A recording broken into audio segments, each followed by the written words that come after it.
Bueno, vamos a arrancar. Yo soy Jorge Couto, soy docente de la Facultad de Diseño y Comunicación.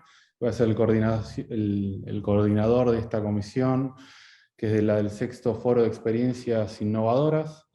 Eh, Nos van a acompañar 8 expositores y expositoras. Van a ir contando la experiencia de acuerdo a este orden. Primero Leandro Africano, después Mariana Blardone, después Guillermo Pardo, Daniela Robledo, Juan Romero, Silvina Sotela, Oriana Spinelli y María Cecilia Turnes. La dinámica es una presentación de máximo 7 minutos. Voy a estar cronometrando, no me odien, pero es un tema No te olvides de hacer exactamente. así, ¿eh? Hacer así cuando falta un minuto. Yo estoy muy Con, con- acostumbrado a la tele y a la radio, ¿viste? Es lo mío. Pero bueno, vos con hacés ese, así, que yo ya sé que me falta poco. con ese gesto exactamente. La idea es, si hay alguien que además está escuchando y después quiere hacer una pregunta, hace las consultas todas por chat. Al finalizar todas las exposiciones, leemos las consultas, dudas o preguntas que tengan a cualquiera de las exposiciones. Mantengamos los micrófonos silenciados, solamente es el que habla el que tiene el micrófono abierto. Y bueno, nada, si hay que compartir pantalla, obviamente se comparte. Y bueno, damos inicio con Leandro. Bueno, muy buenas tardes a todos. Gracias una vez más, Jorge, Carlitos. Lo primero que quiero saber es el nombre del gato de Oriana, que es lo que más me importa en esta tarde, que se acaba de incrustar en la pantalla y es lo que... Ciro. Sí, muy bien, muy buen nombre, por cierto. Muy Quiere buen acompañar nombre. en la exposición. Es un nombre muy musical, por cierto. Sí.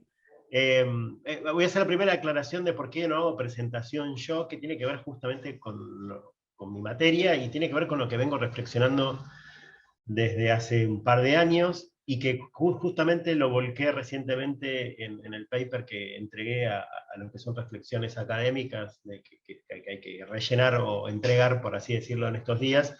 Justamente tiene que ver con esto, así que lo mío es un escrito, digamos, no da para presentarlo, no lo transformé en presentación. El desafío es justamente que quiero compartir con ustedes, es un poco en el buen sentido lo voy a decir, y Carlos ya me conoce, así que no hace falta ninguna aclaración, en el aprieto en el que nos puso, o al menos a mí me puso Carlos, cuando transformamos todas las materias en proyectuales, digamos. Mi materia es una materia 100% teórica, hace 20 años que estoy en la Facu, 18 que doy esta materia, este año cumplo 20 años justamente. Y lo cierto es que es un desafío para los alumnos, es un desafío para las carreras, es una materia que se llama Teorías de la Comunicación, que se da en esencia en relaciones públicas y publicidad, también en licenciatura en negocios, y muchos, por suerte, muchos no, pero la han empezado a sumar como optativa, cosa que me pone bastante contento, porque no deja de ser una materia temerosa a la hora de presentarse como materia teórica. El desafío que me puso Carlos en ese momento fue, que se los puso a todos, pero creo que para alguien que ya nace como una materia proyectual es un camino ya transitado, en mi caso no, era transformar lo que solíamos hacer de un trabajo práctico final en un proyecto, ¿no? En un proyecto que en este caso sí o sí es teórico y es un proyecto reflexivo, digamos, de teoría reflexiva. En general los alumnos suelen asustarse en las primeras clases frente al desafío de escribir un ensayo, por ejemplo. Para ponerle el nombre le pusimos ensayo al proyecto final. Y no deja de ser una construcción de una idea personal y única, a lo que también los alumnos le tienen mucho miedo.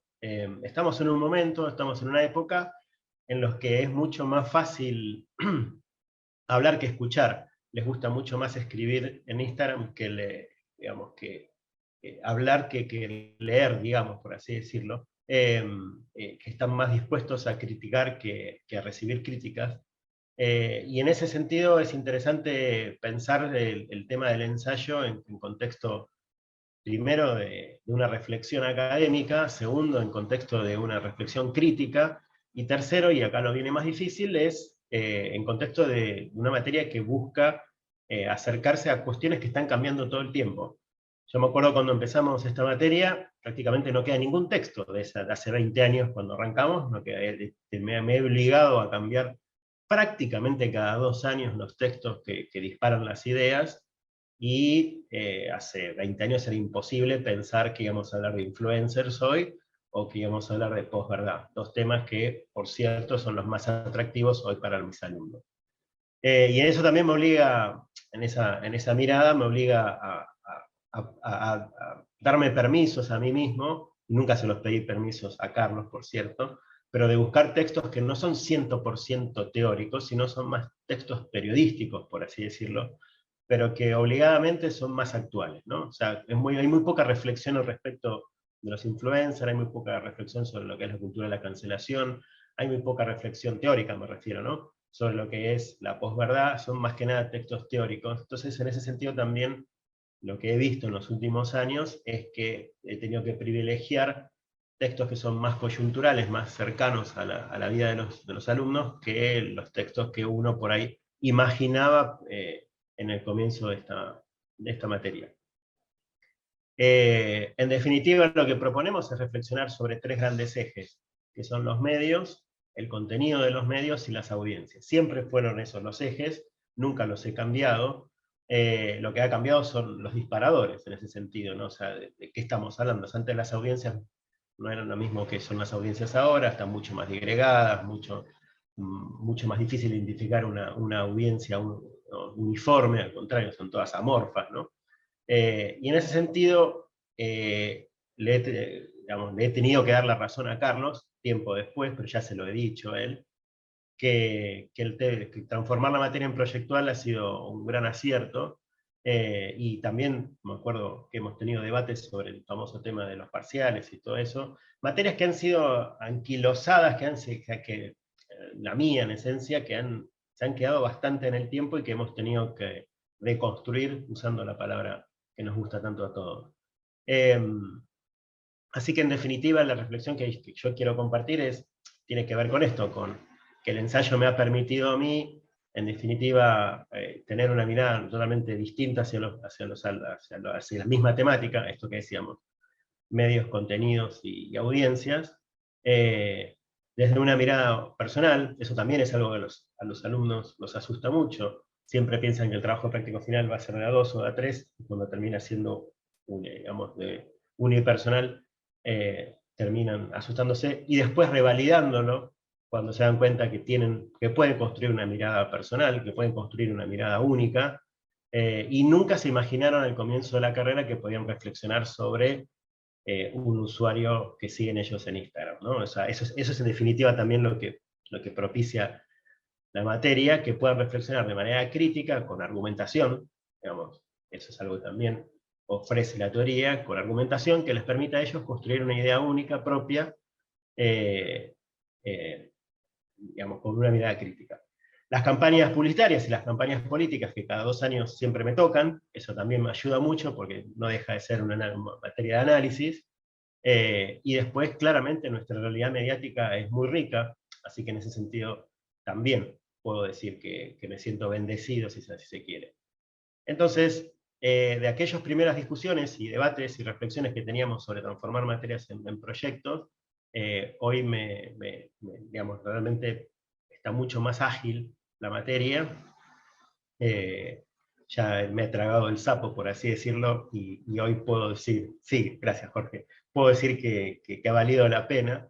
Y en definitiva, lo que termina pasando es que las presentaciones de los alumnos, de los ensayos, terminan siendo mucho más enriquecedoras que el texto en sí mismo, ¿no? Por ejemplo, yo permito y genero que los alumnos puedan presentar sus ensayos de manera teatral, de manera de un podcast, de manera de un video, de manera animada, de lo que ellos quieran, sin involucrarse necesariamente en una cuestión dificultosa, por así decirlo, pero termina siendo como el engranaje final que les permite a ellos encontrarse con una reflexión crítica personal. Así que dicho eso, hasta aquí llegué. Genial, muchísimas gracias. Muy interesante, después tengo un par de preguntas, pero no importa. Bueno, María Olardone. Sí, ¿qué tal? ¿Cómo están? Bueno, ahí comparto pantalla. Bueno, yo soy profesora ingresante, así que no tengo mucha idea bien cómo nada, cómo estructurar esto. Armé una presentación para hoy y también tengo uno de los trabajos que creo que fueron, a mi consideración, el que más cumplió con todo el lineamiento que realicé para la materia de producción de moda 3. Yo soy exalumna, entonces cursé esta materia, producción de moda 3, y lo que me incitó a hacer un poco un cambio en la manera en la que dar la materia en relación a cómo yo la cursé en su momento, fue el llevarlo un poco más a lo profesional, ¿no? El poder darle herramientas a todas las alumnas que tuve para que puedan visualizar a futuro este proyecto que están desarrollando y que no quedase solo en un contexto académico y que realmente pudiesen desarrollar, bueno, el proyecto que ahora voy a explicar a continuación, de una manera en la que entiendan que lo pueden profesionalizar de acá incluso a 10 años, cuando tal vez terminen esta carrera, terminen otra y recién ahí tienen ganas, por ejemplo, de emprender y hacer un poco realidad este proyecto. En producción de moda 3, en donde nos enfocamos es en comunicación y marketing de moda, y el enfoque específico que yo traté de agregarle fue hincapié muy fuerte en lo que sería el futuro digital de la industria. Yo hago análisis y predicción de tendencias también, entonces creo que una de las cosas más importantes a la hora de poner en práctica y realizar un proyecto que tiene que ver con armar una estrategia de comunicación y de marketing, ya sea para una marca que ya existe o una marca que uno crea de cero acompañada de un branding, me parece que es fundamental el hacer mucho hincapié en el futuro digital, que es algo que sé que no todo el mundo tal vez hoy en día tiene en cuenta, o tal vez se ayorna cuando ya es un poco tarde, ¿no? Entonces, sobre todo acá en Argentina, que creo que la digitalización es algo que se demoniza bastante en algún punto, a diferencia en otros países del mundo, entonces me pareció muy interesante el forzarlas tal vez a sacar a mis alumnas de esa zona de confort, de ir a por lo tradicional, ir a por una estrategia de comunicación y marketing que tiende más al pasado que al realmente enfocarnos en hacia dónde va la industria para no llegar tarde, ¿no?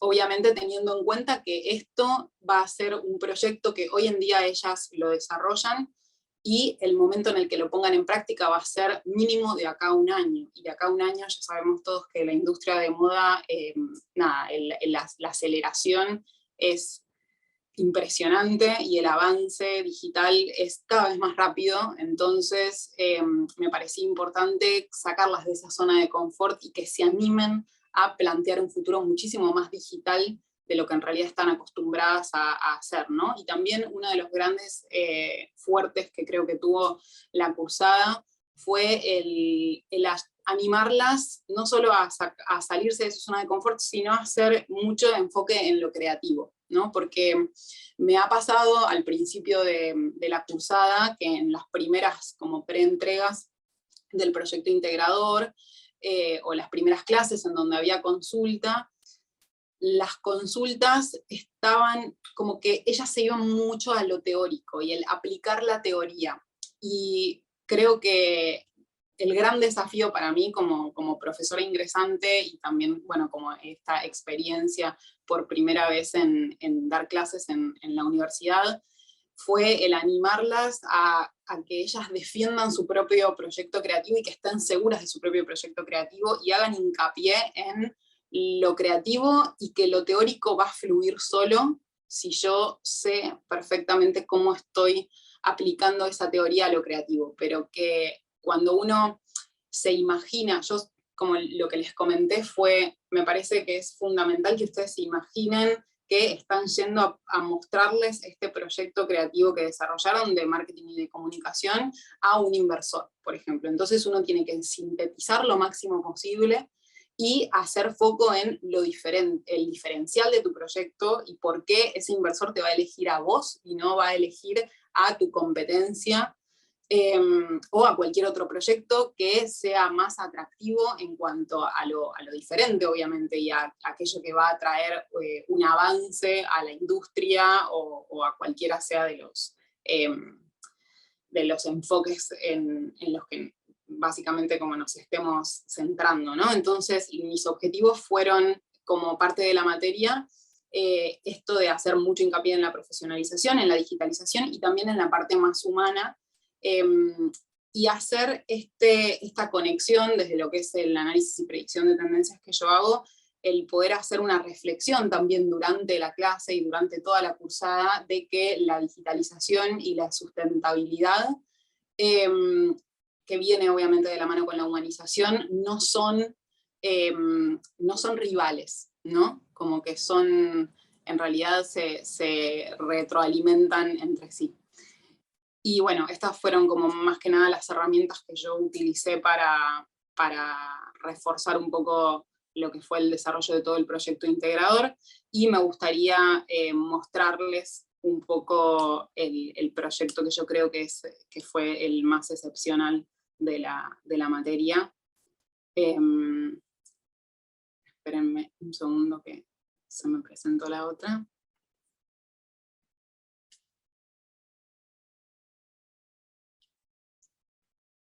Bueno, este fue de una de las alumnas, Valentina Di Bastiano, que creo que resume bien todo lo que fue el camino y cómo ella logró hacer el rebranding de una marca familiar, desarrollando, bueno, como todas estas características al principio más de branding, el análisis de cómo quería cambiar la identidad. Hicimos primero, antes de hacer todo este desarrollo de branding, de comunicación y de marketing, hicimos un análisis para predicción de tendencias, para que también este camino y esta construcción de estrategia sobre una marca en la que estamos trabajando vaya de la mano con lo que está pasando en la industria y no sea algo que simplemente se nos ocurrió de la nada, y que realmente sea algo que podamos aplicar y que sea provechoso y viable, ¿no? En un futuro próximo. Y bueno, esta es más que nada como toda la presentación de ella. Después, después la podrán ver en el blog mío que tienen publicado. Pero bueno, hicieron todo análisis de mercado,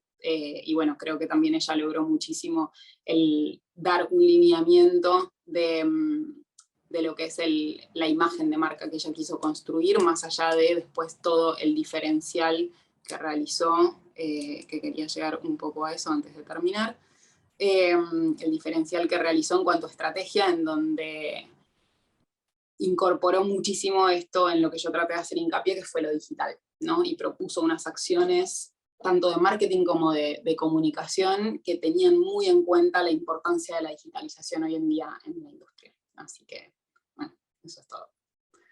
Gracias. Genial. Muchas gracias, María. Bueno, ahora sigue Guillermo Pardo. Hola, ¿qué tal? Saludo de nuevo y ya comparto pantalla en cuanto pueda.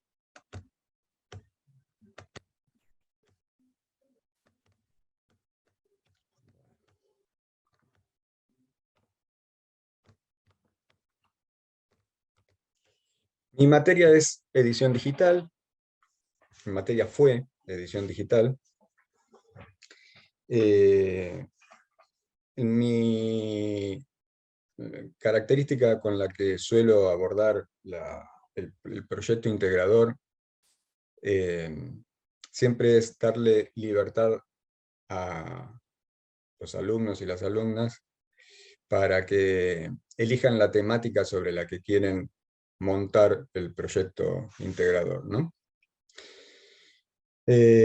Así que los temas son variados. Para los que cursamos, no todas todavía, pero algunas materias de innovación pedagógica, la forma en la que intento montar la planificación académica en el proyecto integrador pasa por, primeramente, plantear la edición como ejercicio, ¿no? Es decir, poder meter mano en la aplicación que elijan, que generalmente es Premiere, y poder al mismo tiempo hacer una comparación con lo que es otro tipo de aplicaciones como Avid, que les pueden llegar a abrir un poco los horizontes a nivel laboral, ¿no? Muchas postproductoras ya empiezan a trabajar mucho con Premiere, pero hay otras que todavía piden trabajar con Avid. Luego propongo la aproximación a la edición desde conocimientos previos, es decir, ok, vamos a editar, pero ¿qué saben de montaje y edición 1 y 2? ¿Sí? La 2 por ahí la van a cursar en forma paralela a la edición digital, pero ¿qué saben de montaje y edición 1? ¿Qué se acuerdan? Y a partir de ahí, después ayudo a repensar la edición. Eso me lo pongo como objetivo primario. Posteriormente, los propósitos que tengo con la materia es poder ofrecer, esto que decía, ¿no? De hacer el análisis comparativo entre lo que ellos están más acostumbrados a usar y lo que pertenece por ahí a un ámbito más profesional. Entonces, ofrecer los recursos para reconocer todas las dimensiones de la edición. Después, reconocer a la edición como práctica, ¿no? Nuevamente, volver a hacer hincapié en que la edición es poner manos a la obra. Y sugerir la experimentación, a través de, por ahí preguntando cuáles son los directores que más les gusta, qué cosa de los directores que más les gusta ven en la edición, y generar un debate entre toda la clase a partir de eso, ¿no? Algunas experiencias son muy enriquecedoras, la mayoría. Hay otras que se quedan un poco en el camino, pero la mayoría son muy enriquecedoras, porque cuando le dejas al alumno hablar de lo que quiere hablar, ya desde el proyecto integrador y desde sus propias elecciones a nivel directores y qué tipo de género le gusta, tenemos una gran posibilidad de éxito en la clase, ¿no? En que la clase sea ágil y activa y propositiva. Las acciones que siempre elijo en esta materia, y no las cambio por ahora porque me va bien dando la materia de esta forma, es mostrar el material a trabajar en sus partes. Yo tengo la capacidad, como trabajo en Cuarzo, de poder acercarles material del diario para que editen, ¿no? Sin necesidad de que vean un programa en particular, pero acercarles el material que por ahí se editó en el transcurso de la semana o la semana pasada. Con ese material, lo que hago es plantearle lo mismo que se me planteó a mí para el aire, y requerir soluciones posibles, ¿no? Ahí es donde nos enriquecemos tanto el alumno como el docente, porque se les ocurren cosas que, si bien para la producción del programa en cuestión podrían ser medias polémicas, son nuevamente motivo de debate y de cuáles son los contenidos que hoy tiene la televisión, ¿no? Hablamos también de cine, pero básicamente lo llevo por lo que es mi accionar diario profesional. Y por último, siempre hacemos una reflexión sobre dificultades encontradas a la hora de meter mano en la edición. Con esto, más o menos, es como trato de incorporar la planificación académica con todos sus módulos en el proyecto integrador. Ahora bien, el proyecto de integrador que lo que me pasó en este caso, cuando Ayelen me mandó el mail de que había que seleccionar un trabajo para proponerlo en estas jornadas, elegí el que en ese momento venía más encaminado. El proyecto es bueno, ahora les voy a pasar por chat el link para que lo puedan ver, así no perdemos tiempo. Otra sugerencia de Ayelen. Y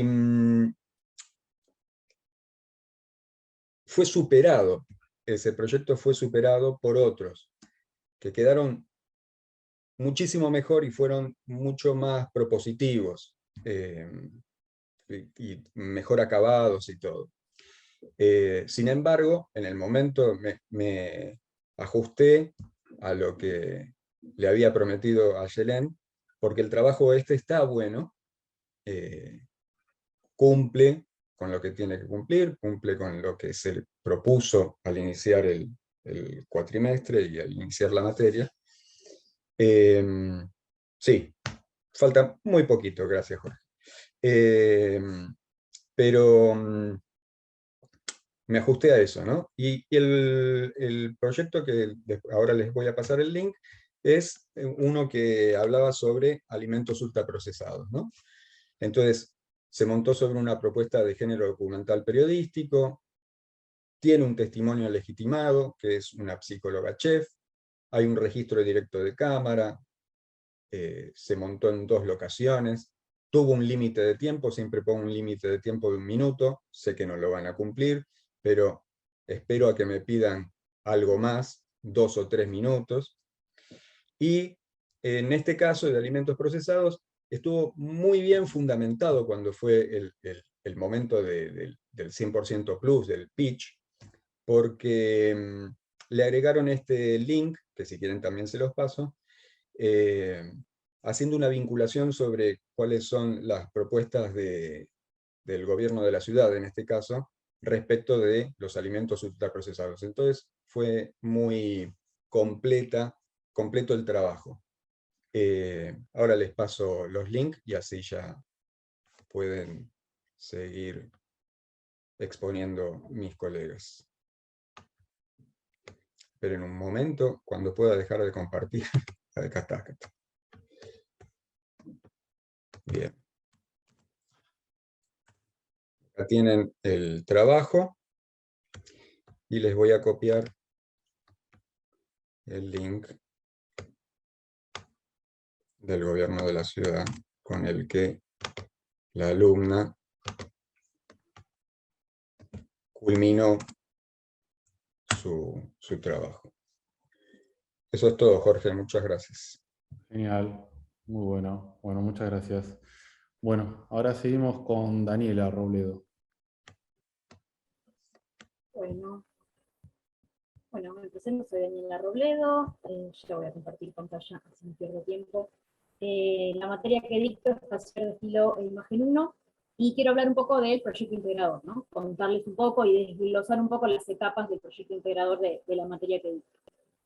Bueno, el proyecto, por supuesto, consta de varias etapas, diferentes etapas que van articulando todos los contenidos y que la idea es poder agruparlos en una revista o en un magazine de moda o de estilo, que vaya como articulando los trabajos realizados en cada etapa y que le permita al alumno justamente integrar los contenidos teóricos con las actividades prácticas que va desarrollando en cada etapa.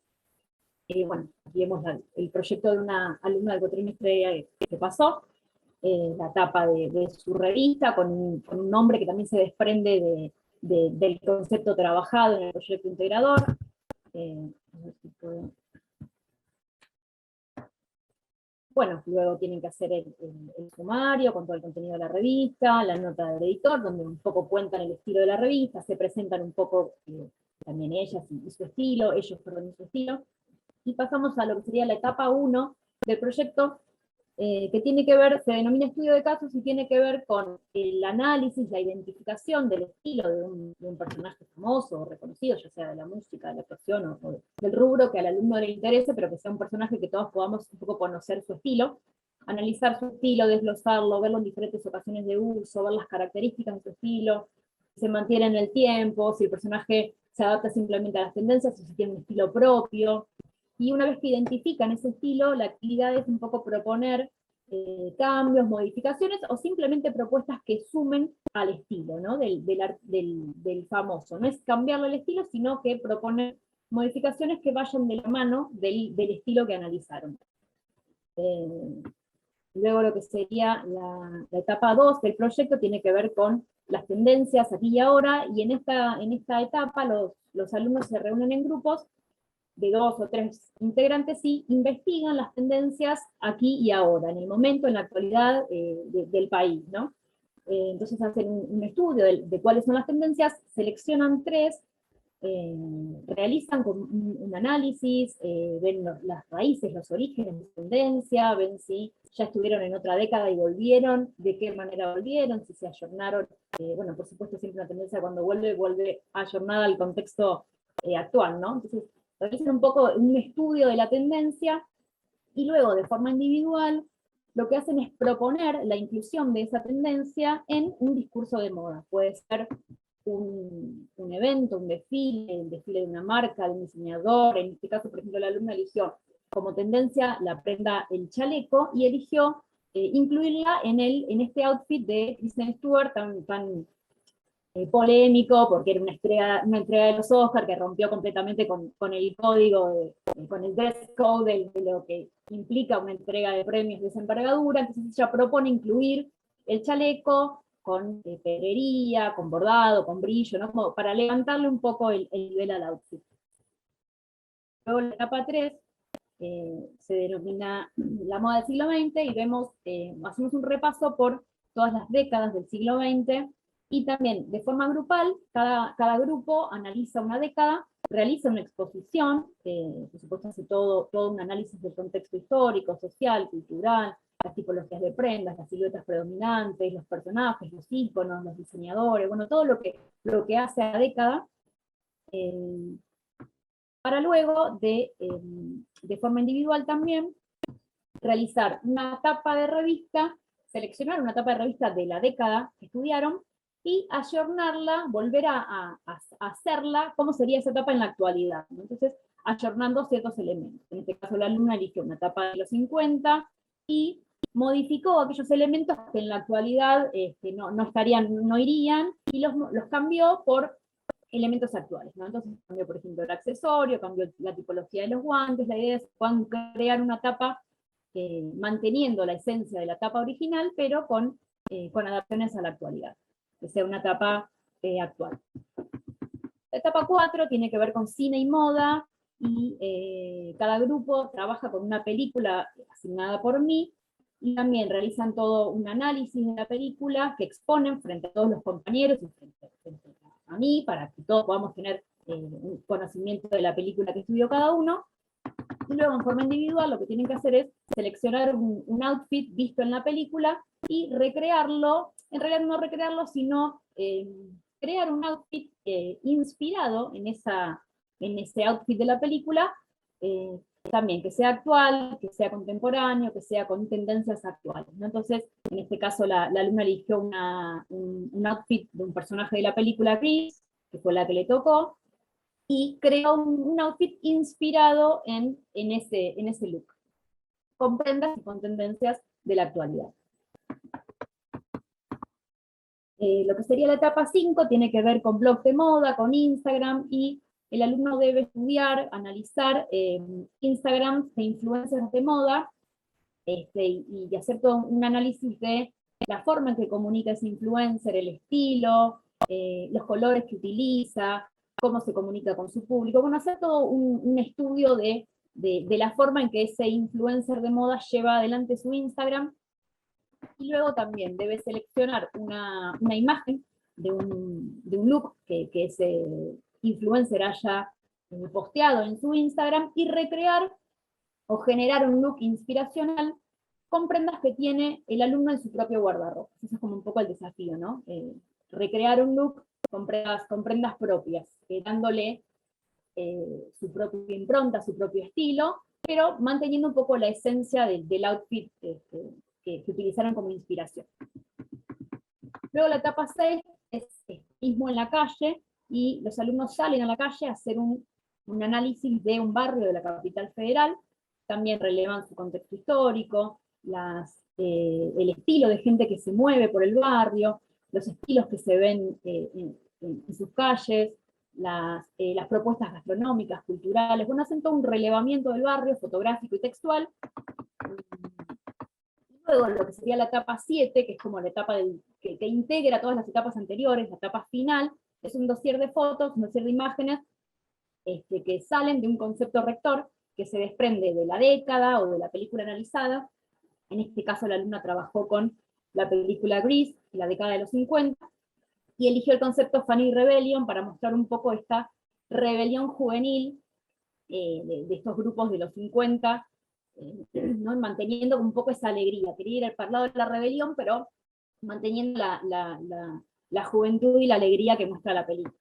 Entonces realizan un dossier de imágenes con 3 outfits diferentes, por supuesto eligen la locación, los modelos, la actitud de los modelos, el peinado, el maquillaje. Bueno, son productores integrales de su dossier de imágenes.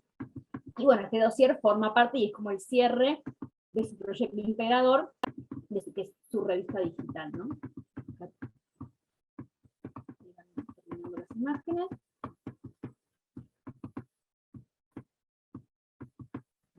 Bueno, y eso es un poco el proyecto de la materia.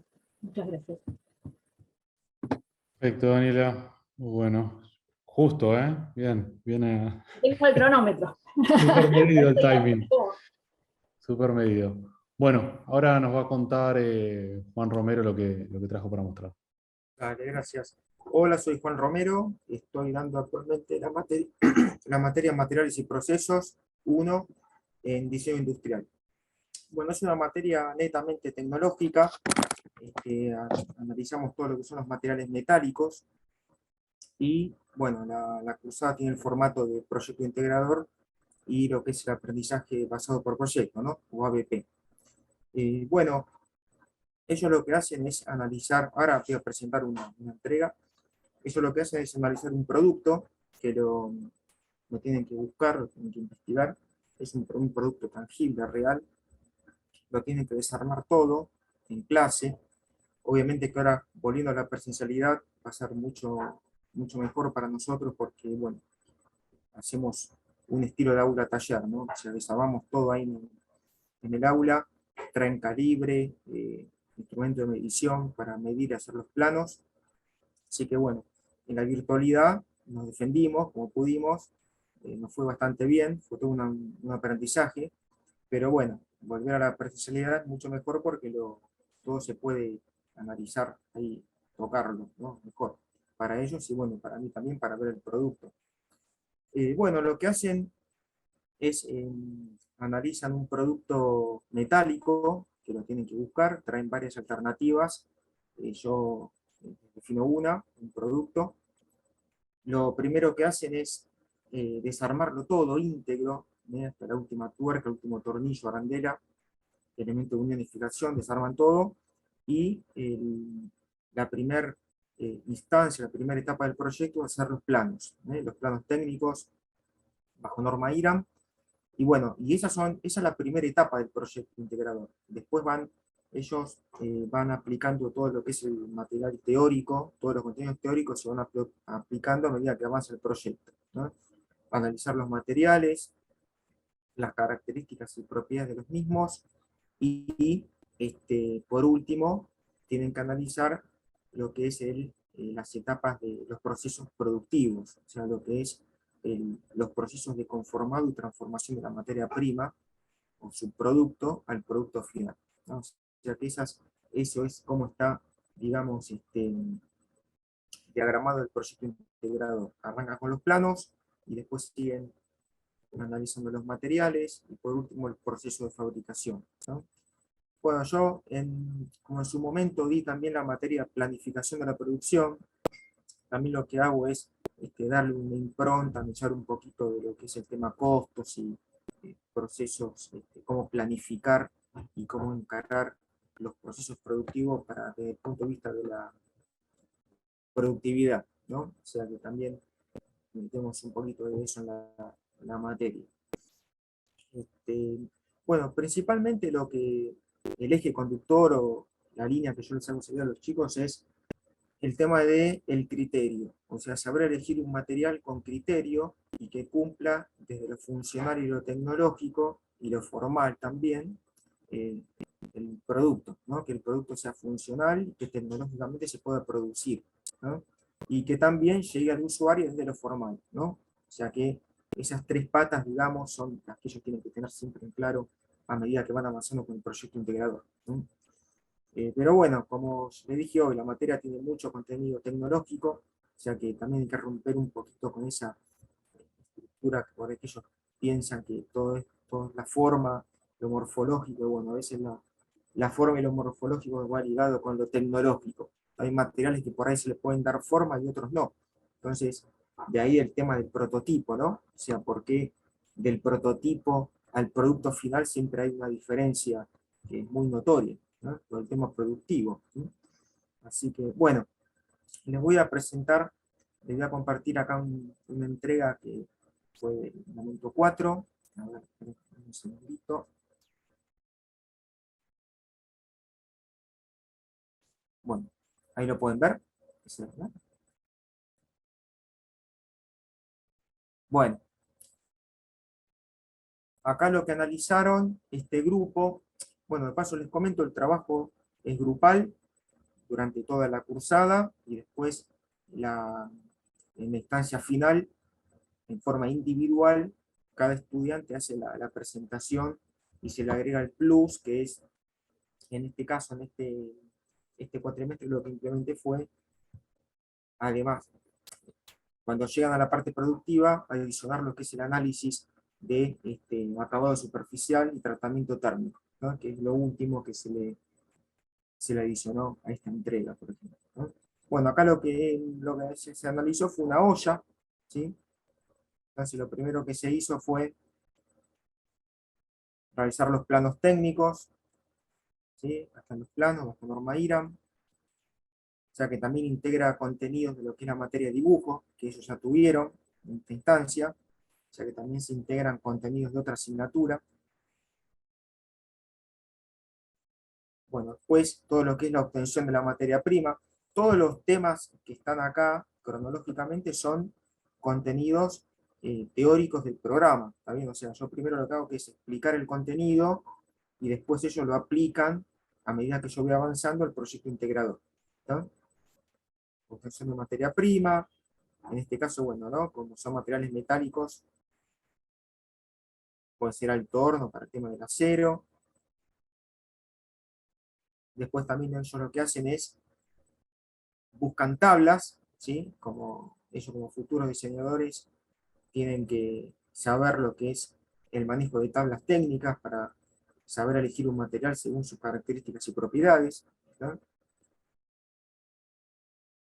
Bueno, la obtención de la chapa, ¿sí? O la utilización de chapa de acero y de cobre, en este caso para este producto, el tema del corte, el embutido, el tratamiento superficial.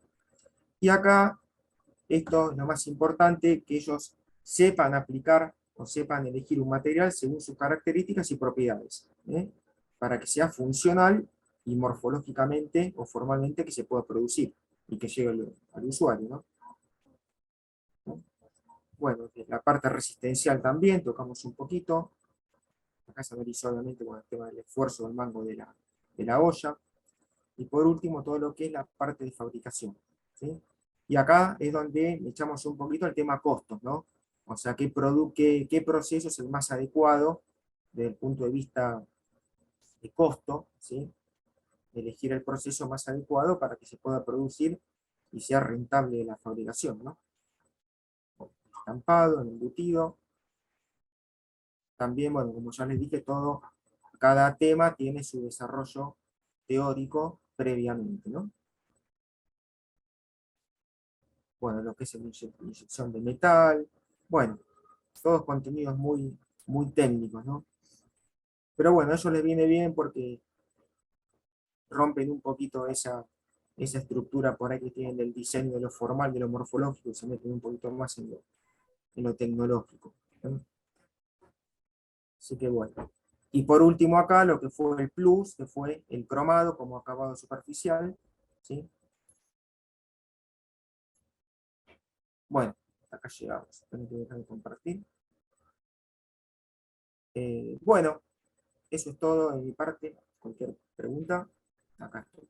Gracias. Perfecto, muchas gracias Juan. Dale, gracias. Silvina, ¿puedo volver a entrar? Pues la vi que se cayó, me parece que no, ¿no? No. Bueno, Oriana, contanos. Ya comparto.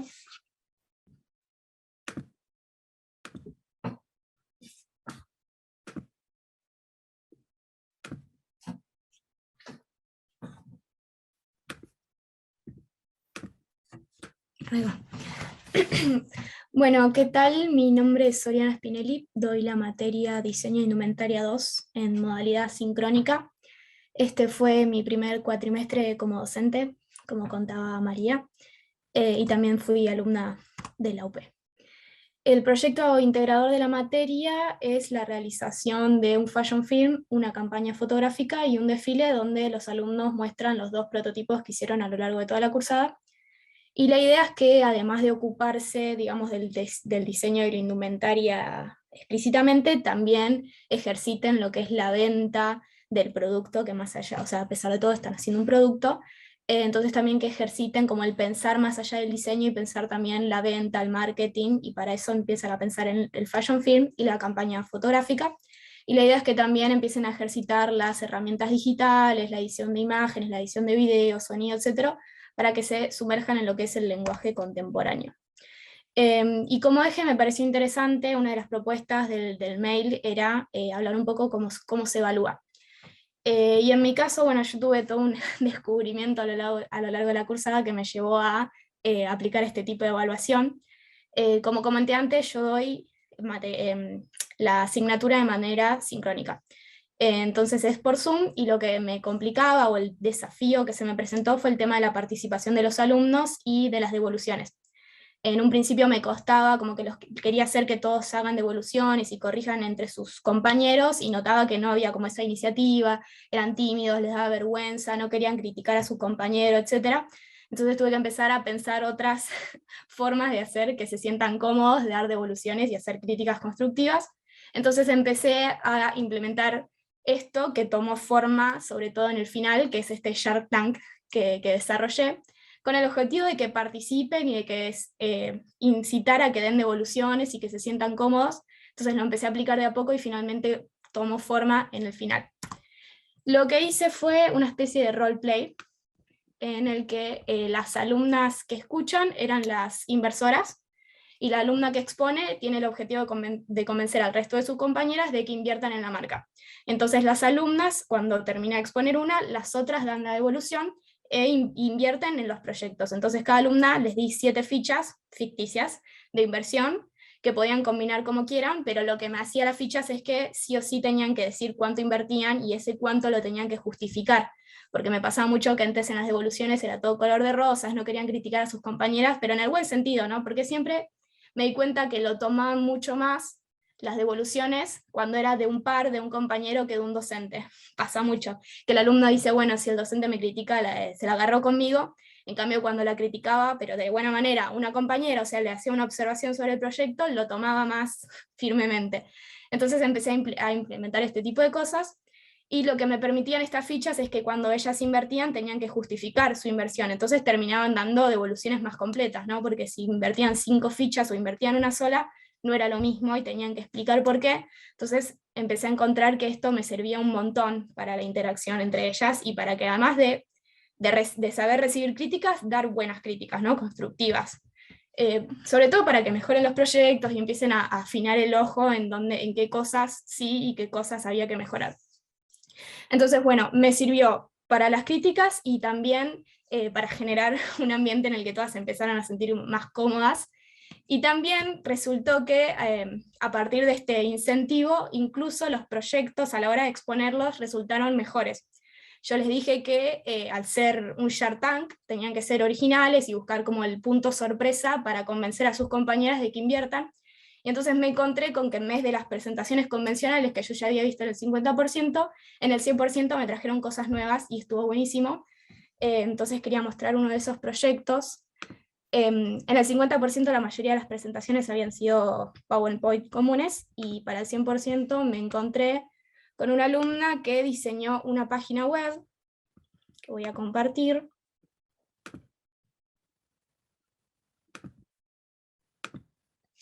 Ahí está, esta es la página web. Y ella, su presentación de todo el proyecto lo fue haciendo a partir de esta página. Cada link era un segmento que ella iba defendiendo, contando su proyecto, lo abría y hablaba de ese tema en particular.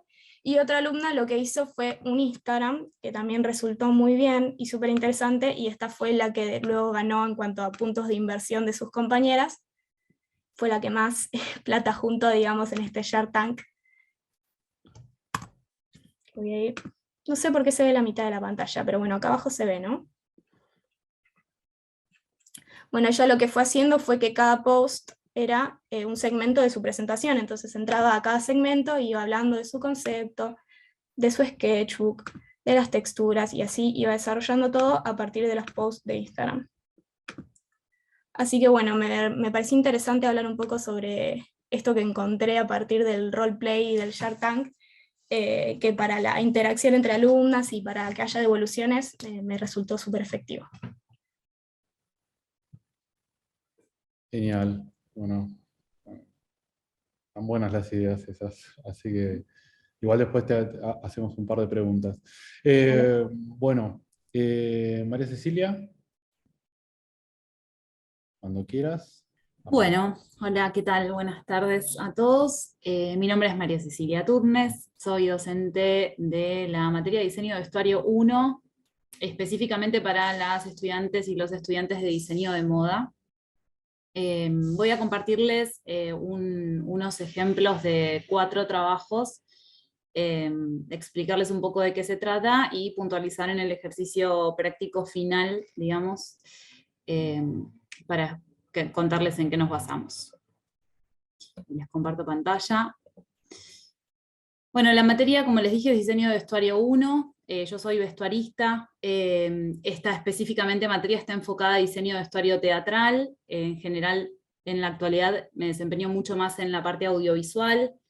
Ya soy docente de la universidad hace 6 años, contando este año, y también soy exalumna. Lo que hago básicamente es intentar ubicarme en contexto, primero porque les estoy dando clases a estudiantes de diseño de moda, entonces me parece importante poder encontrar los puntos de conexión y diferencia entre las dos disciplinas. Y de cualquier manera me gusta involucrar el teatro como parte de no solo que es consigna de la asignatura, sino además como involucrarlos en ese universo que en general les resulta bastante desconocido. Como ya expliqué, hay algunas caras conocidas, ya me deben haber escuchado. Partimos de la base de una lectura de una obra teatral, la voy cambiando todos los cuatrimestres, intento elegir autores, algunos clásicos, otros conocidos, como para también introducirlas un poco en esa base. Este cuatrimestre que pasó, abarcamos Bodas de Sangre de Federico García Lorca, y en función de eso vamos desarrollando toda la propuesta cuatrimestral. Van a ver que cada una de las diapositivas tiene un título, digamos, que eso se corresponde a cada una de las etapas que vamos atravesando y a cada uno de los momentos de la materia, ¿no? De la asignatura. Les puse 4 ejemplos, la verdad es que fueron casi 40 trabajos, y lo increíble es, como siempre digo, es que realmente logran versiones muy disímiles entre sí, a pesar de trabajar desde una misma temática, digamos, o desde un mismo lugar, como es el texto que nos aporta la obra. Bueno, en este caso traje estos 2 ejemplos, en una primera etapa que denomino la obra, que es cuando justamente analizamos la obra en profundidad, un poco también en su contexto y su autor, y después a partir de eso empezamos a meternos ya con la imagen y definen el concepto de la obra en un panel, para lo cual obviamente esto está súper sintetizado, cada etapa tiene su etapa referencial, donde también cada estudiante determina cuál va a ser su universo visual y lo va desarrollando y haciendo crecer a cada paso. Estos son algunos de los ejemplos, parten desde el diseño del concepto de la obra, luego nos dirigimos hacia el concepto de cada uno de los personajes, en general acoto a, de todos los que hay en la obra, en general 5 o 6 personajes máximo. Entonces desarrollan un panel de concepto para cada uno, y trabajamos a modo, le digo yo, de rompecabezas, porque vamos dando paso a paso en cada etapa, vamos dándole forma a las decisiones, pero cuando terminan su proyecto al final de cuatrimestre, al unirlo todo tiene que quedar como un gran rompecabezas. Digo, van trabajando esta idea de la coherencia visual y conceptual en cada una de las etapas. Luego de desarrollar el panel de concepto de cada personaje, desarrollan el diseño de vestuario finalmente de los mismos dentro de la obra, en función, como les repito, del paso anterior, ¿no? Le van sumando información y a partir de eso van definiendo la forma del personaje, llegando a algunos resultados sumamente interesantes en los que cada una le va, la idea es extraer el símbolo del personaje, para eso analizamos en profundidad previamente de qué se trata el diseño de vestuario y puntualmente de qué se trata el recorrido y el arco dramático de cada uno de los personajes en la obra que elegimos, y en función a eso, básicamente extraen lo que yo le digo el símbolo o el signo del personaje para poder llevarlo a la representación y empezar a darle cuerpo y vida a cada uno. Y luego de esto, damos un paso que parece aislado, pero que ayuda en la tarea también de incorporar, digamos, todo el bagaje previo que traen las estudiantes, porque en general, perdón, hablo mucho en femenino porque en general me tocan cursos que son siempre mujeres, pero las y los estudiantes, no tengo estudiantes ingresantes, sino que vienen ya de cursar varias materias previas, ya están casi en su finalización de carrera, con lo cual realmente muchos de ellos tienen también muy definidos sus universos como diseñadores, o están muy encaminados hacia ese lugar. Entonces en esta etapa ellos deciden cuáles son los dos conceptos que creen que definen la obra, y los representan en 2 terceras pieles, es decir, en 2 abrigos. De alguna manera la idea es trabajar antónimos, ¿no? Dos conceptos que resulten antónimos entre sí. Los conceptos los elegimos en la clase, los proponen los y las estudiantes, y votamos para que quede un versus conceptual definido, y en función a eso diseñan las 2 terceras pieles. Luego eligen a un personaje que crean que sea el que mejor representa uno de los conceptos que hayan elegido, y van a materializar, van a dar el paso de la materialización. Y acá voy al punto específico de este cuatrimestre, que la materialización tiene que tener una serie de características. En principio tiene que tener un porcentaje de upcycling, es decir, tiene que tener un porcentaje de prendas que sean recicladas o reutilizadas, ya sea de recorrida de ferias americanas, ya sea prendas de familiares. Hace un ratito alguna de las compañeras que expuso también lo mencionó. Y bueno, o trabajos anteriores que muchas veces le quedan de cursadas que no volvieron a usar y los tienen un poco archivados, materiales textiles. Tiene que tener un porcentaje de intervención y un porcentaje de algún material no convencional, es decir, algún material no textil.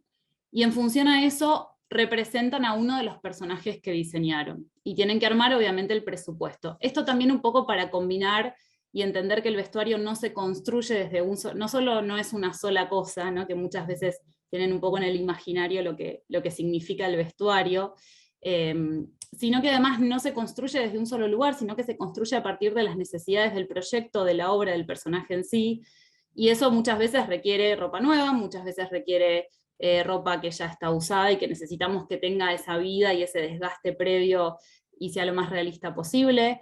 Muchas veces se construye y se confecciona de cero porque es algo que ya es imposible de encontrar en el mercado, porque hay que sí o sí construirlo desde el principio con alguien, con una realizadora, con un realizador que nos dé una mano con eso. Y bueno, y de esta manera, un poco uniendo los 2 universos, un poco el modo de trabajo vestuario y también eso, el bagaje previo que traen de todo lo que han hecho previamente, construyen a uno de los personajes de la obra. Bueno, y fin, porque creo que ya estoy con el tiempo. Te quedaban unos segundos, estabas bien, estabas súper bien. Bueno, genial. Quedó Silvina, pero se ve que no pudo volver a entrar. En algún momento se cayó. Silvina entró, se cayó y no volvió a entrar después. Así que ya creo que expusieron todos y todas. Sí, estamos perfecto de tiempo por si quieren preguntarse cosas o indagar en algo de lo que haya expuesto otra persona. Sí. ¿Vos Si empezás no, yo? yo tengo. Yo Sí. también. Gente que le gusta hablar. Sí. Nos empezamos a pelear. Sí. No, por favor. El espacio es suyo, Jorge. Así que No, usted arranca. manda. Ya lo dije yo, estamos más dispuestos a hablar que a escuchar, ya lo dije. Sí. ¿Querés arrancar vos, Carlos? Sí, yo tengo una pregunta para María Cecilia, que me quedó una duda. Si cuando empezaste a hablar sobre la obra, Ujú. yo en un momento no sé por qué me imaginé que ellos tenían que estudiar el contexto histórico, ¿no? de la obra, pero Sí. por lo que vi me di cuenta que te enfatizás más en el contexto conceptual de la obra que en el histórico, ¿no? En el histórico están como Sí. libres. Exacto, sí, no les pido un anclaje a la época específica en la que se escribió o en la que está ambientada la obra necesariamente. En principio, para justamente habilitar un poco el desarrollo del bagaje que cada uno de los estudiantes Claro. trae. Me di cuenta Que si no que limita responden, mucho. exacto, responden mucho mejor al estímulo de generar esa libertad, digamos, de que vayan buscando su propio universo visual o el propio universo visual de la obra. Este punto un poco híbrido entre las dos disciplinas, ¿no? Entre Claro, como... la obra vista por ojos del siglo XXI, digamos. Es eso. Exactamente, sí, sí, además que realmente son estudiantes en general súper jóvenes, digo, cada vez yo voy creciendo más, pero cada vez los tengo más distancia en años con los estudiantes y me doy cuenta que eso es a Eso su que vez dijiste súper para mí rico. ya no es una novedad, eso ya lo vimos No, existiendo no, hace claro. rato. Pero bueno, traen aportes súper ricos también de las propias cosas con las que identifican los trabajos o la obra en sí, ¿no? Por ahí conectan algo de García Lorca con referencias sumamente actuales de cuestiones que consumen en su cotidiano, o mismo hay estudiantes que tienen súper definidos sus universos, y su identidad como diseñadores, y muchas veces incluso al contrario, vienen a desafiar y a proponer algo diferente para salirse de lo que normalmente trabajan en las otras asignaturas y proponen otras búsquedas. Pero sí, la idea es que le encuentren como un lenguaje propio a la obra que no esté anclado necesariamente a la época. Por supuesto que si quieren trabajar en la época también lo pueden hacer, Sí, aparte. pero sí, no es obligatorio, digamos. Me parece genial, buenísimo, gracias. Yo ahí hago una pregunta más ahí para Cecilia, porque justo me dio el pie Carlos, parece que estaba Bueno. arreglado. Yo, mientras te escuchaba, veo como hay un trabajo de transposición, porque digo, de un libro están tratando de hacer una transposición hacia la vestimenta. Sí. Y no sé, me venía a la cabeza un director tipo Pasolini, que todo el tiempo hace eso de una manera hermosamente loca. Entonces, mi pregunta era, como, ¿hay libertades como para, igual me parece que acabas de responder que sí, pero libertades justificadas como para proponer una transposición jugada? Sí, por supuesto. Digo, nuestro marco de referencia y nuestro punto de partida siempre es nuestro guión, digamos que es la obra, y digamos, no puede perder relación con eso, ¿no? Ni con los personajes, ni con la necesidad de los personajes. Lo que no muestro acá es como que obviamente cada clase tiene una contención también teórica al respecto. Las clases yo en general siempre intento que sean de corrección, pero siempre damos una primera parte teórica, donde no solo generamos un análisis profundo de la obra para que puedan desarrollar el panel de concepto, después hacemos un análisis actancial, que es un análisis por personaje con algunas pautas, es un esquema que sirve para hacer una bajada más directa del personaje, y después hacen el panel de concepto de cada personaje. Después analizamos algunos textos, como algunos ensayos de Barthes. Hay una vestuarista argentina que desarrolló un prácticamente manual del vestuario que es increíble, que también es docente de la Universidad, Valentina Bari, que ahora me sirvió como marco teórico, lo editó y lo sacó este año, digo, para que puedan dar el paso para diseñar el vestuario, y para que vayan entendiendo que básicamente nuestro marco teórico, digamos, es nuestra obra, y sí o sí lo que no puede pasar es que de pronto no coincida lo visual con lo que la obra reclama, ¿no? Digo, más allá de que después las referencias, bueno, además de eso, se tiene que valer de un marco referencial justificado de artistas que tienen la libertad de elegir fotógrafos, artistas plásticos, diseñadores de moda, diseñadores de vestuario, digo, pero tienen que tener un marco de justificación y no nos podemos, digo, no puede dejar de contar visualmente lo que está ocurriendo en la historia. Eso sí, es como para no corrernos tanto de esos márgenes, porque se tiene que justificar y coincidir.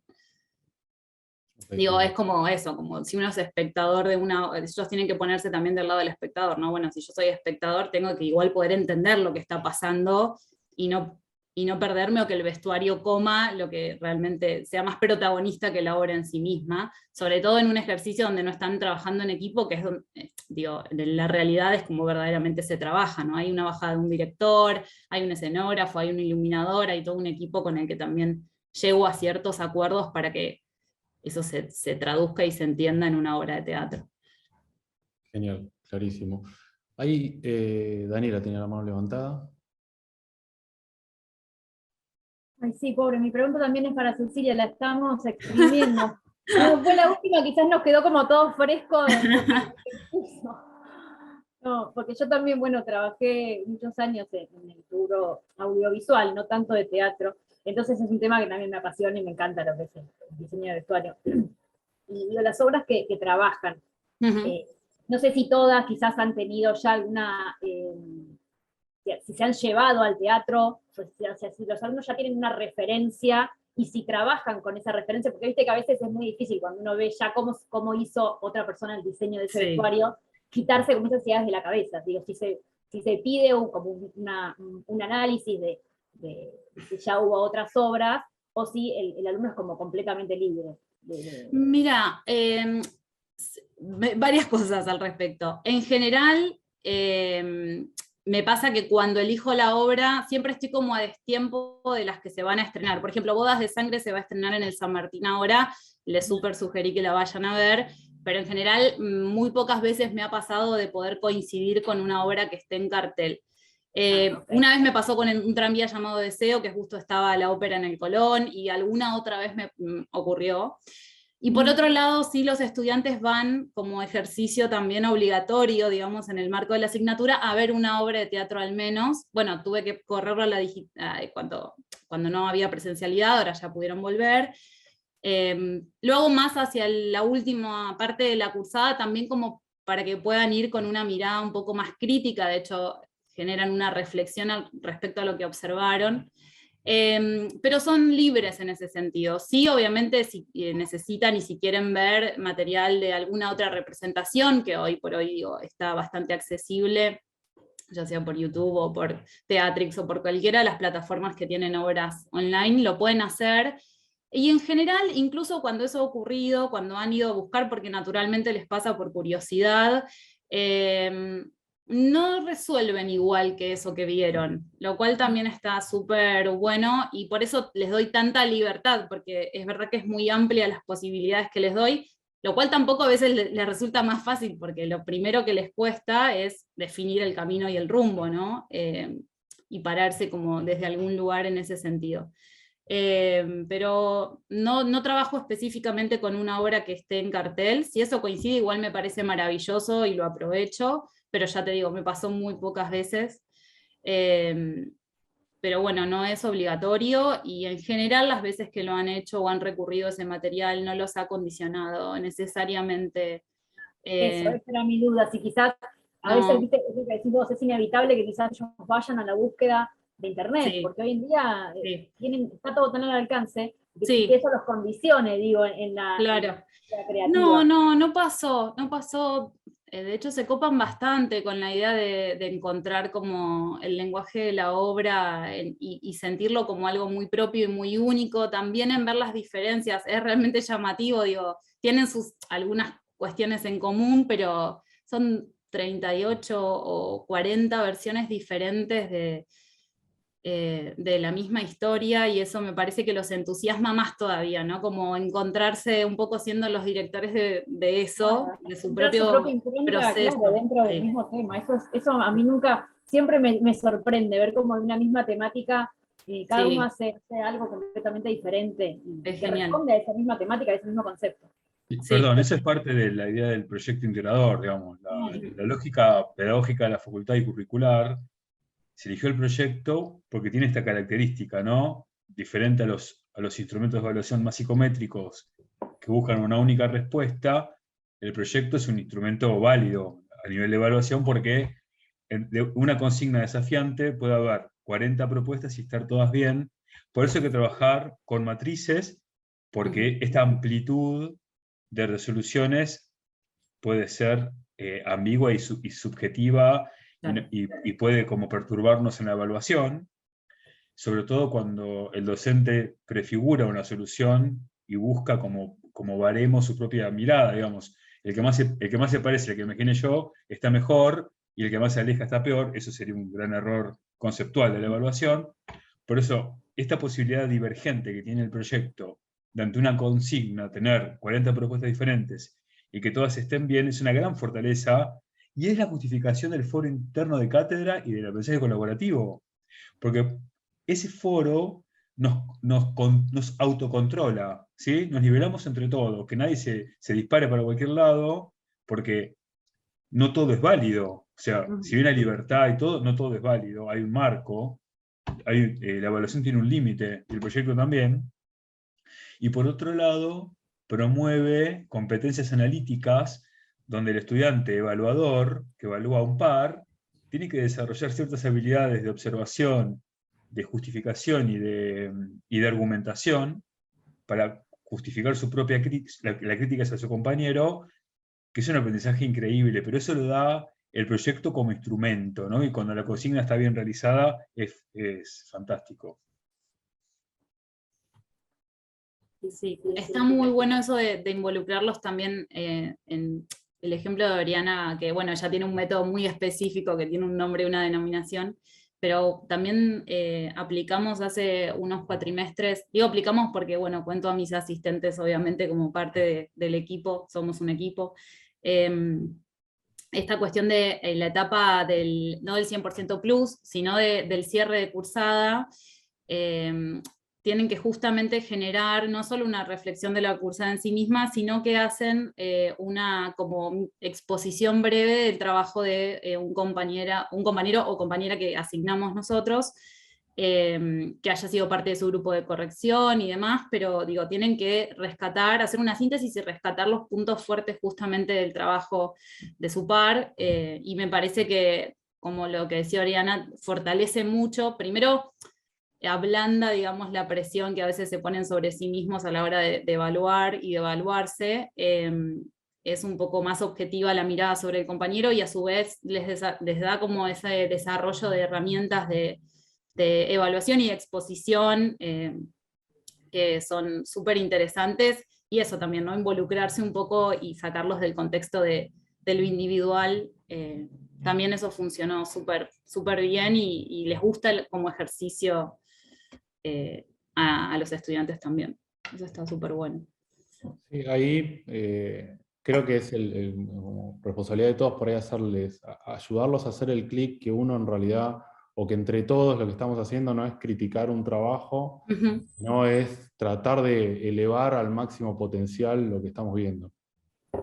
Pero nada, creo que sucede.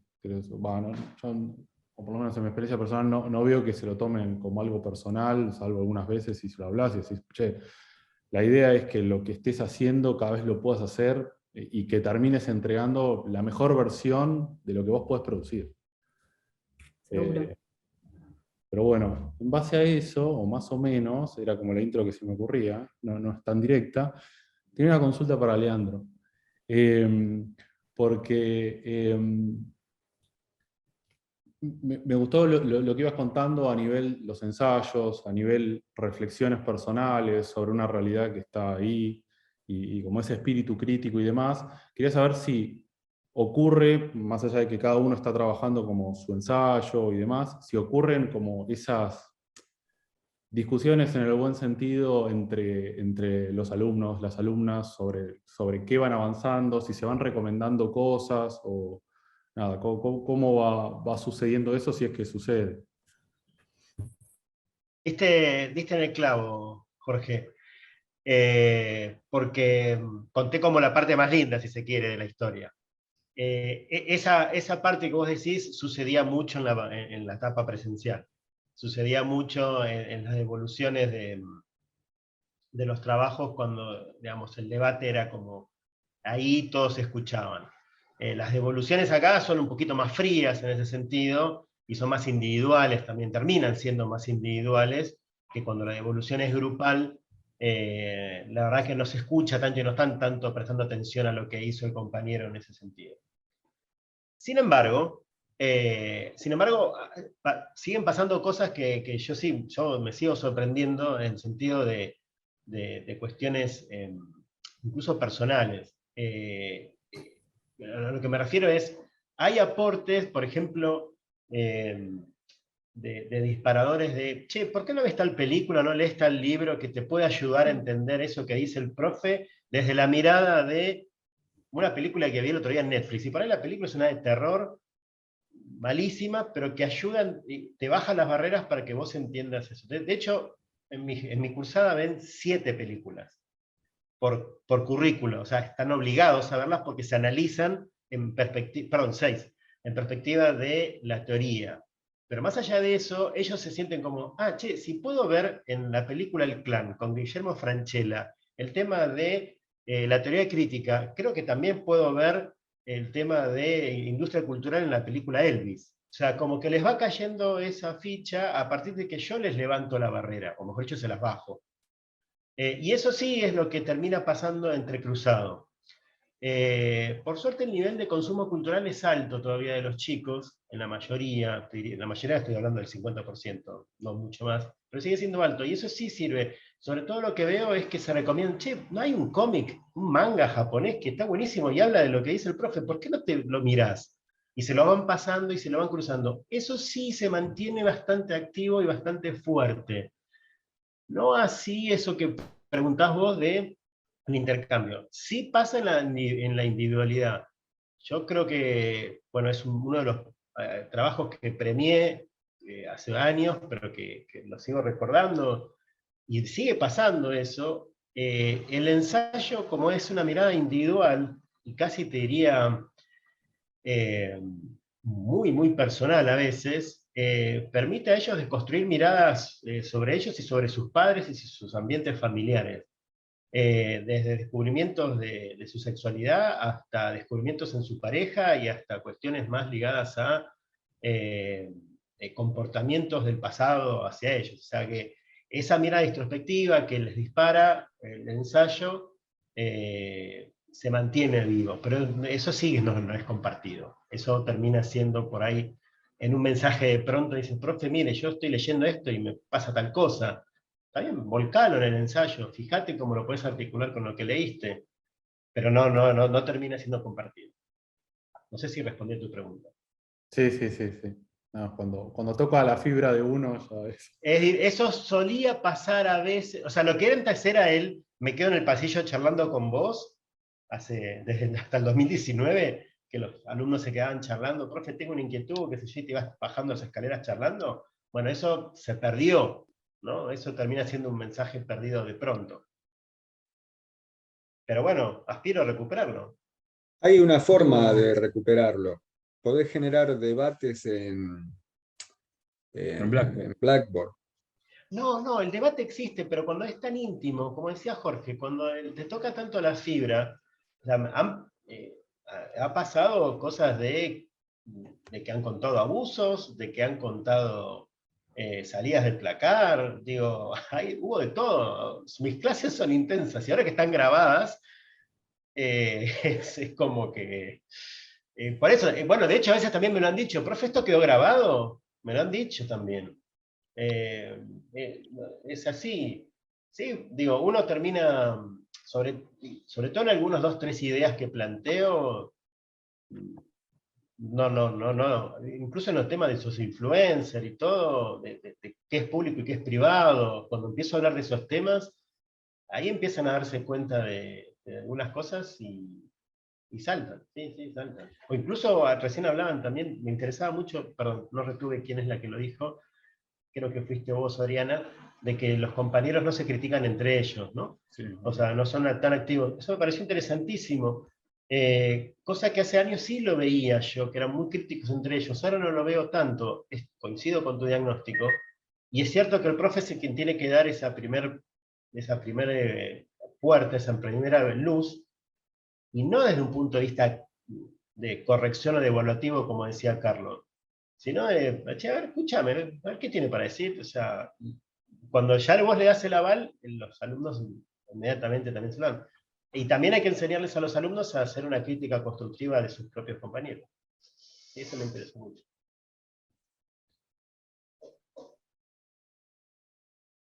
Sí, ahí sobre justo, vamos uniendo las conversaciones, pero ahí justo cuando nombraba a Soriana, a mí también me llamaba la atención, es una consulta, pero como la utilización del roleplay, y me generó como la primera idea primero me pareció que estaba buena la metodología como para como jugar, cómo jugando uno puede como empezar a adquirir un rol que por ahí, no sé, en la cotidianidad de la clase por ahí no se daba. Mi pregunta es, ¿cómo, o sea, se hace el roleplay, juegan de esa forma como lo explicaste, y una vez que en algún momento se corta y ahí entras vos, o vos formás parte del roleplay también? ¿Cómo es tu rol ahí en el juego? En realidad, lo que no, yo y mi ayudante, porque mi ayudante participa un montón también, no participamos del roleplay. O sea, damos la devolución de todos los alumnos al final, porque la idea es que no se sientan que influyen nuestra devolución en la de ellos. Así que generalmente dejamos que ellos hagan todas las devoluciones de todos sus compañeros y después nosotras entramos. Y algo que venía pensando mientras charlábamos es esto de que a veces la forma de enseñarles a que den buenas devoluciones, yo lo que hago es aplicar lo mismo que aplicamos nosotras cuando les damos las devoluciones a ellos. Es decir, esto que nos impuso Carlos, que me parece súper interesante, de darle la devolución empezando por fortalezas, debilidades, sugerencias. Bueno, y antes también de aplicar esto, le decimos cuáles son lo que vamos a evaluar, entonces ellos también lo saben, y saben qué puntos vamos a evaluar nosotras, y también ellos sobre sus compañeros, y la idea es que apliquen lo mismo, o sea, empiecen por fortalezas, debilidades y sugerencias, primero para que se sientan más cómodos y que no sea una crítica mala, sino que simplemente, bueno, tu proyecto desde este lado está buenísimo, estaría mejor si mejoras esto, si solucionas esto. Mi sugerencia es que vayas a mirar tal diseñador, mi sugerencia es que googlees tal terminación, mi sugerencia es que busques una forrería más de tal tipo, de tal otro, y así se van entre ellos involucrando en los proyectos de los demás, y me pareció súper útil, que al principio pasaba esto de que no querían intervenir o no querían hablar mal del compañero por esta idea de que si lo critico voy a hacer que la profe lo desapruebe o le voy a bajar la nota, algo que era una estupidez porque no iba a pasar. Entonces, bueno, para mí el jugando empezó a hacer que se sienta menos drástico, como que no era tan malo, no iba a pasar nada, estamos jugando. Entonces, bueno, se empezaron a soltar de a poco. Perdón, respecto a lo que dice Oriana, uno de los desafíos que tenemos que buscar en las evaluaciones formativas es que no sean certificativas ni sumativas, digamos, no asociar la devolución con ninguna consecuencia académico-administrativa de la nota, digamos, ¿no? O sea, aislarla completamente, dejarla en el ámbito de la producción, no de la certificación, digamos, o sea, o a través del juego, o a través si no queremos jugar, a través del discurso, disociar la mirada tradicional de la evaluación, que era para certificar, e incorporar de a poco la mirada de la evaluación formativa, que es ayudar a aprender, ayudar a intervenir sobre el proyecto, ayudar a regular el aprendizaje, ¿no? Digamos, yo creo que de a poco, con estos 3 o 4 años de ciclo de asignatura y de foros, hay una cultura de participación, y hay una cultura formativa, aunque, bueno, por supuesto que siempre está el miedo, el utilitarismo, ¿no? El miedo a las consecuencias, que tenemos que trabajarlo como una habilidad también. Sí, creo que justo había surgido por ahí el concepto. Creo que es nada, cosas a deconstruir permanentemente. Nada, me están evaluando y me pueden sacar de acá, o nada, es como una barrera. Digo, eh, en cierto punto me parece, digo, póngame comillas, Carlos, no te asustes, pero como la nota es anecdótica, sino lo importante es todo el proceso donde vos te estás pensando y repensando o rehaciendo lo que tengas que Sí, rehacer. o retomo, o también pensar en términos de al menos lo que hago yo, no digo que sea lo mejor, y lejos de eso, pero afianzar mucho más en qué momento sí es la evaluación. O sea, está claro que, al menos en mi caso, las primeras 10 clases no son evaluativas. O sea, no hay evaluación ahí. O sea, hay un ciclo de evaluación, sí, ahora sí. Todo lo que pase ahora, presentación, proyecto del 50%, y eso, y sí, esto sí es lo que, o sea, tuviste como un periodo de 10, 12 clases, o 10 clases más o menos, donde construimos. Y en algún punto me tengo que fijar si eso se va a demoler o no, y si tiene buenos pilares o no. O sea, pero por lo menos que sepan bien dónde, en qué momento de lo que, digamos, yo siempre digo, siempre es mejor decir boludeces en la clase que decirlas en el final. Digan las boludeces, tienen que decir en la clase, o sea, no se limiten a eso. Boludeces en el sentido de que no se animan a hablar lo que leyeron, o no se animan a compartir su interpretación de los textos. Eh, pero me parece que eso también queda bastante, digamos, cerrado cuando se ve cuáles son esos momentos, digamos, ¿no? Me parece a mí. Qué sé yo, me cayó el hombro.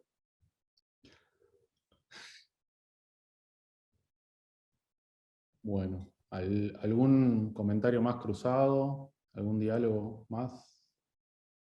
¿Algún pensamiento más? Está bueno eso, igual que decía Leandro, en cuanto a también perderle el miedo al error, ¿no? Que me parece que si hay un ámbito seguro y a salvo para equivocarse es la universidad. Digo, es el momento también para, hay que generarlo, por supuesto, como docente, no es que ocurre tan espontáneamente, pero me parece que perderle el miedo al error, en general, tiendo a reafirmar mucho eso y a decir no le tengan miedo a sus propias ideas, ¿no? Como, bueno, hablemoslas, expongámoslas, veamos de qué manera las podemos encaminar, hacerlas crecer, ubicarlas en el marco de la propuesta de la cátedra, porque también, como dijo Leandro, increíblemente siempre se tocan puntos sensibles o inseguridades del estudiante porque está atravesando, porque es una persona, es un ser humano y está atravesando otras circunstancias y de pronto a veces se traban instancias de la asignatura y siempre la idea es, antes de abandonar, planteemos, o sea, vengan y lo planteamos y vemos si realmente está bueno que tal vez retomes la asignatura en otro momento, si podemos hacer algo para seguir adelante, como me parece que en ese sentido, como derrumbar esa idea del estar equivocado o en un lugar errado, me parece que está bueno y que les da un poco más de seguridad también, ¿no? Buscarle otra vuelta a esa frustración, digamos, circunstancial.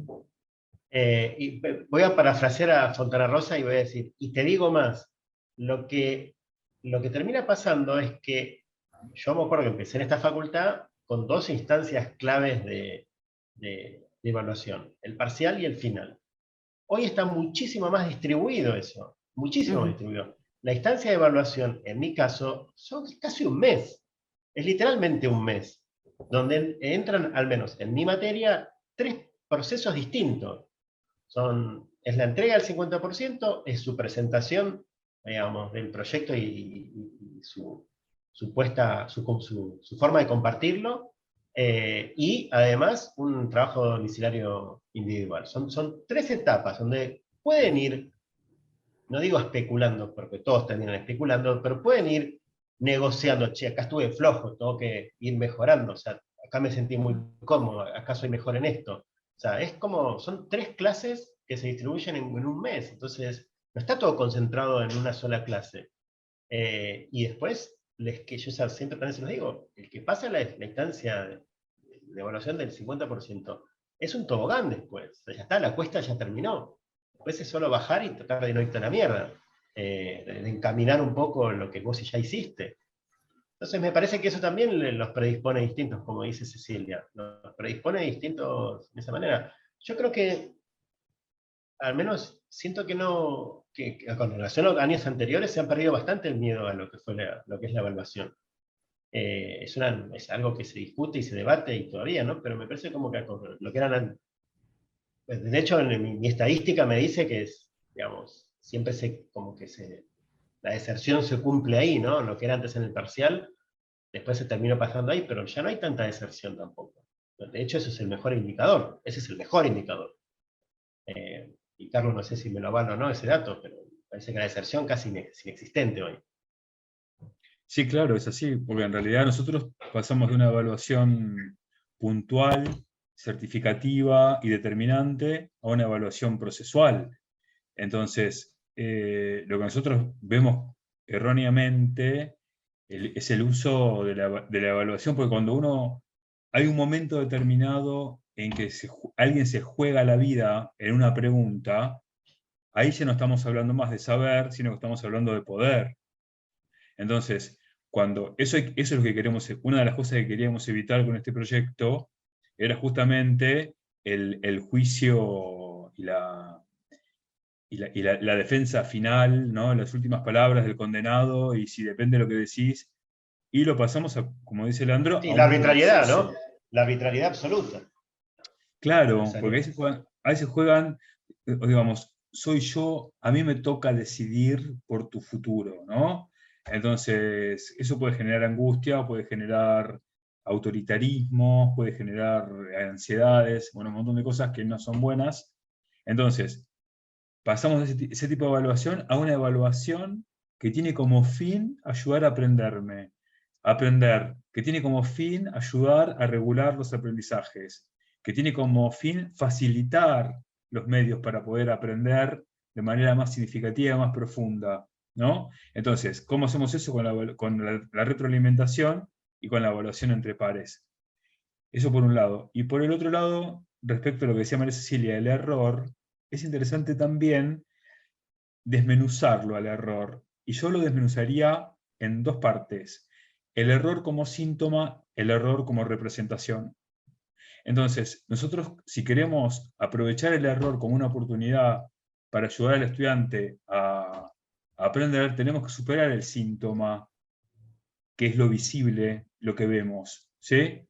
E ir a la representación mental que originó ese síntoma, ¿no? Entonces, no sé, si alguien me dice, digo cualquier pavada, ¿no? Pero no le pongo una tilde a una palabra, ese es el síntoma. La representación es que no conozco la norma, ¿no? Entonces, yo puedo intervenir poniéndole la tilde y le calmé el síntoma, pero no interviene en la representación, ¿no? Entonces, siempre hay que ir un paso más allá del síntoma y llegar a la representación, porque ahí en la representación del error, digo, la representación mental que tiene el estudiante sobre ese error, la causa del síntoma, eso es mucho más profundo y es mucho más transformador, ¿no? Por eso el error hay que verlo profundamente, ¿no? Una vez un grupo de alumnos me hizo un meme con mi carita diciendo, me interesan tus errores, porque yo una vez dije eso, y se ve que le quedó eso, justamente porque el error es una puerta que vos me estás abriendo a tu representación mental de algo, y yo puedo acceder a verla e intervenir, hipotéticamente quizás, porque estoy entrando en las representaciones de otra persona, pero por lo menos ayudar a la otra persona a que también intervenga en esa representación.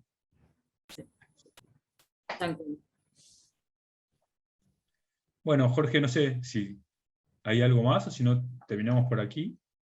No, yo hice casi todos los comentarios que me había anotado. Perfecto. Bueno, obviamente este foro va a estar subido el 15 de septiembre en la página, que era algo que no había dicho. Y bueno, muchísimas gracias por la pasión con la que hablaron todos y todas, que eso está buenísimo. Así que bueno, nos cruzaremos en otro foro, en otro espacio.